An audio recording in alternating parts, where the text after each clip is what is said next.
ఆర్తి ఎక్కడున్నావే? ఇంట్లోనే ఉన్నాను. ఏంటి విషయం? ఒక్కసారి బయటికి రావే, నీకో సర్ప్రైజ్ ఇస్తాను. సర్ప్రైజా? అవును, ఏంటది? చూస్తావు కదా. ఒక్కసారి రావే ప్లీజ్. సరే వస్తాను.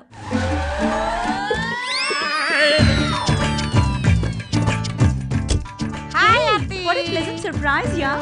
ఏంటి కార్ మీ డాడీ కొనిచ్చారా? ఆయనకంత సీన్ ఎక్కడుందే, 2 వీలరే లేదు. అయితే ఆ హరిగాడు కొనిచ్చాడు కదా. వాడి బొంద, వాడిదంతా బిల్డప్. ఉన్న కారే అమ్మేశాడు. ఎందుకే? రోజు మన ఖర్చులు ఎవడు పెట్టుకుంటాడు, అందుకే వాడు కారు అమ్మేశాడు. నేను వాడిని వదిలేశాను. ఇది సాఫ్ట్వేర్ సందీప్ ఇచ్చాడు. బాగుంది ఈ కొనేడాలు అమ్మేడాలు. ఇంతకీ నువ్వు లవర్స్ పార్టీకి రావట్లేదా?